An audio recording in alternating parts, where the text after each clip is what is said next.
करें।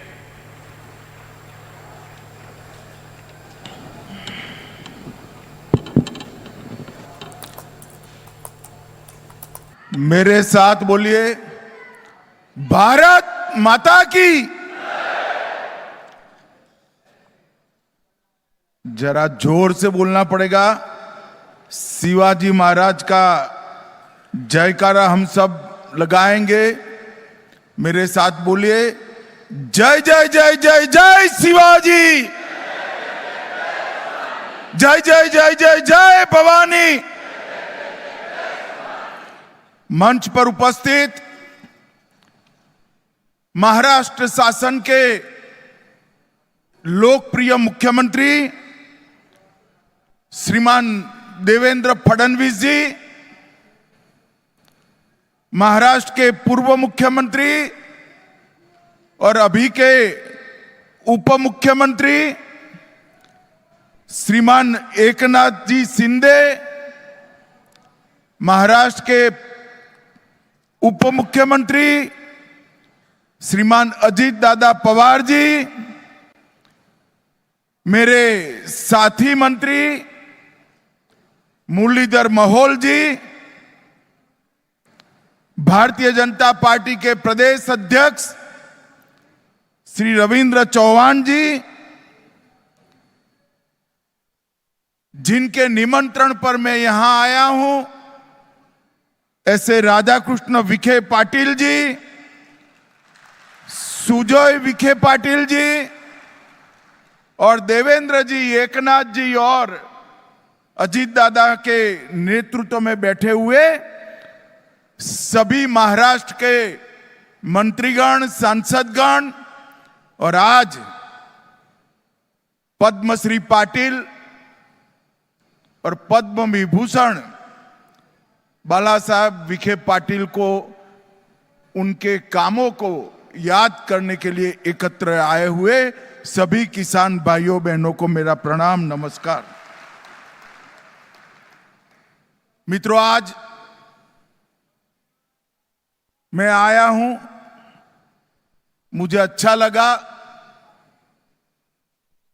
कि यह भूमि को, यह जिले को पुण्य श्लोक अहिल्याबाई के नाम के साथ जोड़ा गया है।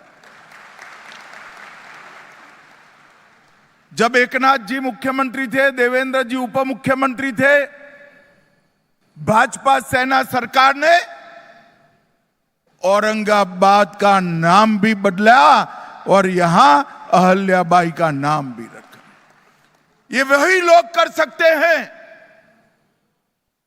जो शिव छत्रपति के अनुयायी हैं, जो औरंगजेब की धारा को आगे बढ़ाते हैं।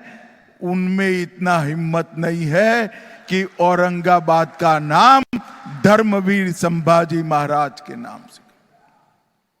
भाइयों बहनों, आज प्रवरा नगर में आया हूं। पूरे देश में ये नगर सहकारिता की पंडरी के रूप में माना जाता है और इसका मूल कारण पद्मश्री विखे पाटिल साहब। उन्होंने पूरा जीवन इस क्षेत्र के, महाराष्ट्र के किसानों के कल्याण के लिए लगाया।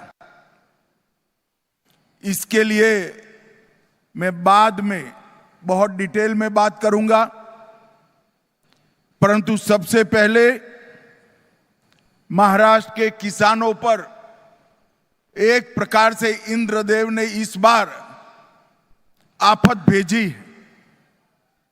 60 लाख हेक्टेयर से ज्यादा किसानों की भूमि और उनकी फसल बर्बाद हुई। वित्तीय वर्ष 25-26 में केंद्र के शहर के तहत 3,132 करोड़ रुपया हमने महाराष्ट्र सरकार को दिया है उसमें से वो जो 1631 करोड़ रुपया था वो अप्रैल को ही दे देने का काम हमारे नेता नरेंद्र मोदी जी ने किया है। और महाराष्ट्र सरकार ने भी कई सारी पहल किसानों को मदद करने के लिए करी है। कई सारे फैसले किए।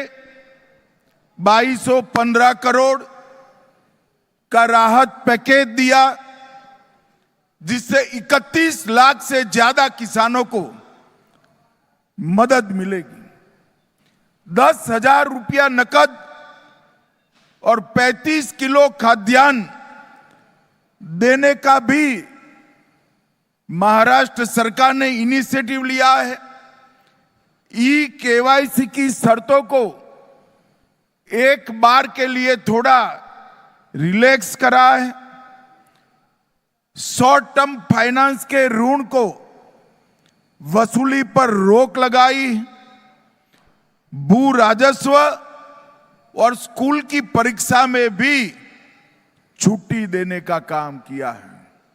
ये आपका महाराष्ट्र सरकार का त्रिमूर्ति जो है, देवेंद्र जी, एकनाथ शिंदे और अजित दादा, तीन में से एक भी बनिया नहीं है, मगर ये तीनों बनिए से पक्के हैं। मुझे पद्मश्री पाटिल का मूर्ति का अनावरण कर कर बुलाया और पूछ लिया तरीके से, अच्छे तरीके से, कि भारत सरकार महाराष्ट्र के किसानों के लिए क्या करेगी। कल ही तीनों ने लंबी बैठक मेरे साथ करी है। मैंने मोदी जी की ओर से उनको आश्वस्त किया है कि महाराष्ट्र सरकार हमें डिटेल रिपोर्ट भेज दे। मोदी जी महाराष्ट्र के किसानों की मदद करने में जरा भी देर नहीं लगाएं। और मित्रों, ये सब इसलिए हुआ है कि किसानों की चिंता करने वाली एक सरकार महाराष्ट्र के लोगों ने चुनकर लाई है। हमारे एनडीए के सभी विधायक अपने 1 महीने का वेतन सीएम रिलीफ फंड में दिया है। अभी अभी राधाकृष्ण विखे पाटिल जी ने शुगर मिल से भी घोषणा की और देवेंद्र जी की अपील को प्रतिसाद देने के लिए कई सारे ट्रस्ट भी आगे आए हैं। भाइयों बहनों, आज यहां मेरे आने का एकमात्र कारण है पद्मश्री डॉक्टर विठ्ठलराव विखे पाटिल और डॉक्टर बाला साहब विखे पाटिल के पुतले का, आदमकद से भी ऊंचे पुतले का अनावरण करना और उनको कार्य की अंजलि देना। डॉक्टर विठ्ठलराव विखे पाटिल जी भारत के सहकारिता के आद्य पुरुषों में से एक थे। महाराष्ट्र के सहकारिता का इतिहास उठाकर जब अभ्यास करते हैं,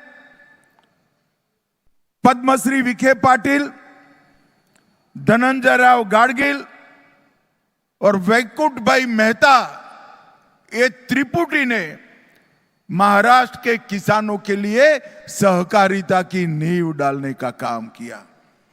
और पद्मश्री पाटिल ने समग्र दुनिया में एक प्रकार से सबसे पहला कोऑपरेटिव साकर कारखाना डालने का काम हमारे पद्मश्री पाटिल ने किया। और इसके कारण न केवल महाराष्ट्र, गुजरात, कर्नाटक, उत्तर प्रदेश, कई राज्यों के किसान समृद्ध हुए और साकर कारखाना, उसका मुनाफा व्यापारी के घर में जाने की बजाय किसानों के बैंक अकाउंट में जाने की व्यवस्था आज देश में बनी है, तो उसके पुरोधा, इसके स्थापक डॉक्टर विठ्ठलराव विखे पाटिल जी थे। मैं आज वो महान आत्मा को मनपूर्वक याद करना चाहता हूं। उनके ही सुपुत्र डॉक्टर बाला साहब विखे पाटिल जी, इन्होंने कोऑपरेटिव को तो मजबूत किया, मगर कोऑपरेटिव इंस्टीट्यूशन के माध्यम से शिक्षा, स्वास्थ्य और ग्रामीण विकास, ये तीनों क्षेत्र के अंदर कोऑपरेटिव का मुनाफे से विकास करने की एक नई परंपरा बाला साहब विखे पाटिल ने डाली। 8 दशकों से अधिक लंबे अपने जीवन में 7 बार सांसद चुनकर आए और अटल जी की सरकार में उन्होंने बहुत अच्छे से काम भी किया। मैं 2 बार उस वक्त उनको मिला था। हमारे गुजरात में एक माधुपुरा कोऑपरेटिव बैंक डूब गई थी, तब वो वित्त मंत्री का काम संभाल रहे थे, एमओएस वित्त थे।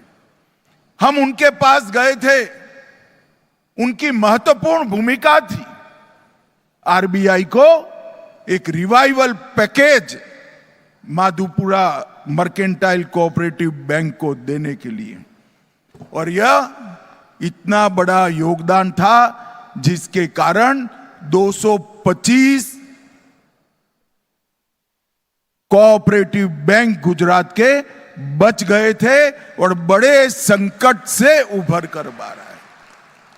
इसलिए मैं डॉक्टर बाला साहब विखे पाटिल जी को भी बहुत मनपूर्वक इस समारंभ में याद करना चाहता हूं, और उनका जो पुतला लगा है वो चौक को, वो स्थान को पद्म सम्मान का बहुत अच्छा नाम देने का काम राधा कृष्ण विखे पाटिल जी और सुजोय ने किया है।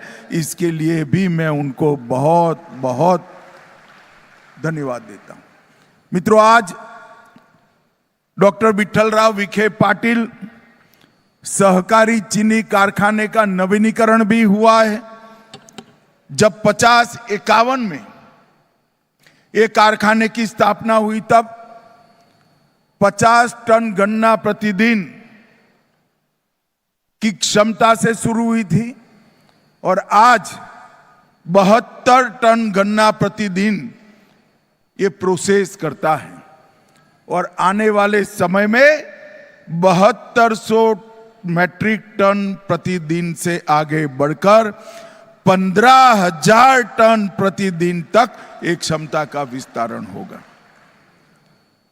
जब मोदी जी ने सहकारिता मंत्रालय की स्थापना की, तब सहकारिता क्षेत्र में सहकारी चीनी मिलों को मजबूत करने के लिए एनसीडी की योजना आई, और जो अच्छे यूनिट थे उसको हमने फाइनेंस किया, और उसी में से ही आज डॉक्टर विठ्ठलराव विखे पाटिल सहकारी चीनी कारखाने का विस्तरण हो रहा है।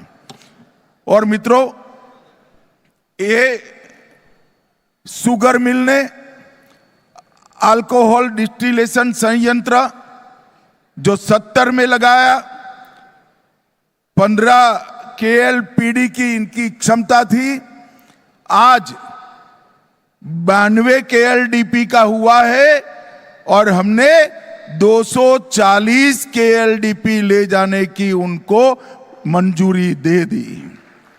इथेनॉल संयंत्र 20 KLDP का था, अब 150 KLDP का हुआ है। Bio gas plant 12,000 cubic metre पर दिन था, अब 30,000 तक काम करता है, और को जनरेशन प्लांट 30 मेगावाट से 68 मेगावाट तक पहुंचा है। और मित्रों, प्रेस मड से जैविक खाद 75 मैट्रिक टन ये कारखाना बनाता है, जो ऑर्गेनिक खेती को आगे बढ़ाएगा। मित्रों, ये ठोस कदम अच्छे तरीके से चल रहे इस कारखाने ने बनाए हैं और मोदी जी के नेतृत्व में शुगर मिलों की संख्या में 67 की वृद्धि हुई है। चीनी उत्पादन में 10 लाख मैट्रिक टन की बढ़ोतरी हुई है। डिस्टिलरी 2 गुना बढ़ी है। इथेनॉल की उत्पादन क्षमता 5 गुना बढ़ी है। इथेनॉल की आपूर्ति 10 गुना बढ़ी है और पेट्रोल में इथेनॉल का ब्लेंडिंग 20% तक पहुंच गया है। ये सभी बताता है कि मोदी जी के प्रधानमंत्री बनने के बाद हमारे कोऑपरेटिव शुगर क्षेत्र को कितना बड़ा फायदा मिला है। मित्रों, एक्सपोर्ट सब्सिडी से लेकर सबसे बड़ी बात जो देवेंद्र जी और दोनों उप मुख्यमंत्री ने बताया, किसानों का 10,000 करोड़ से ज्यादा इनकम टैक्स को माफ करने का काम भारतीय जनता पार्टी की मोदी सरकार ने। एक जमाना था कि सेटलमेंट कॉरपोरेट के हुआ करते थे। पहली बार सेटलमेंट एक्ट बनाकर कोऑपरेटिव का करने का काम किया है और रिट्रोस्पेक्टिव इफेक्ट से, पाश्चात असर से किया है। ये 10,000 करोड़ माफ किया, इतना ही नहीं, हर साल 4400 करोड़ का बोझ आगे पर कभी भी अब नहीं आएगा। ये बहुत बड़ा इनिशिएटिव नरेंद्र मोदी जी ने लिया है। मित्रों, आज मैं यहां आया हूं तब सहकारिता शुगर कारखानों को, सारों को एक अपील करना चाहता हूं कि आपके इथेनॉल संयंत्र को मल्टी फीड इथेनॉल संयंत्र बनाएं। इसके अंदर सब्जियों का कचरा, मक्के से इथेनॉल बनाने की व्यवस्था और चावल से इथेनॉल बनाने की व्यवस्था भी आप कर सकते हैं। और ये बदलाव के लिए जो लोन चाहिए वो लोन एनसीडीसी भारत सरकार की संस्था उपलब्ध कराएगी।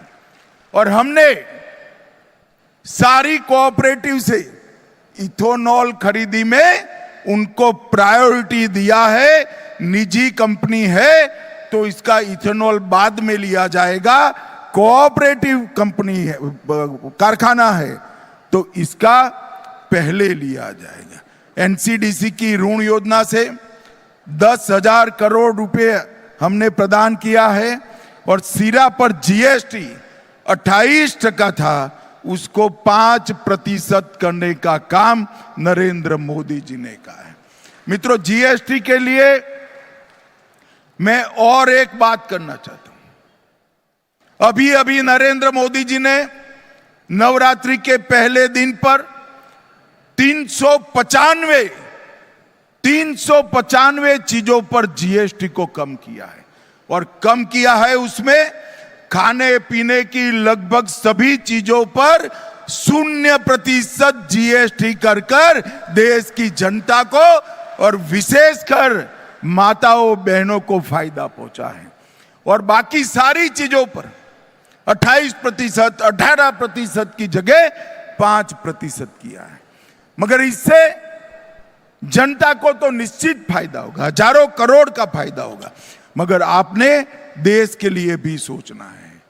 मोदी जी ने आह्वान किया है कि 140 करोड़ की जनता इस दीपावली पर्व के पहले एक संकल्प ले कि हम सबके घर में कोई विदेशी चीज नहीं आएगी। अगर 140 करोड़ लोग ये संकल्प लेते हैं, भारत के व्यापारी ये संकल्प लेते हैं कि भारत में बनी हुई चीजों का ही हम व्यापार भी करेंगे, उपयोग भी करेंगे। अगर इतना हो जाता है तो 2047 के पहले भारत विश्व में सबसे 1 नंबर के स्थान पर पहुंच सकता है। पूरी दुनिया भर के लोगों को उत्पादन के लिए भारत में आना पड़ेगा, क्योंकि भारत के पास 140 करोड़ आबादी का मार्केट है। मगर ये मार्केट तभी भारत के उपयोग में आ सकता है कि हम सब तय करें कि हमारे परिवार में स्वदेशी चीजों का ही उपयोग होगा। मित्रों, मैं सहकारी चीनी मिलों को भी कुछ कहना चाहता हूं।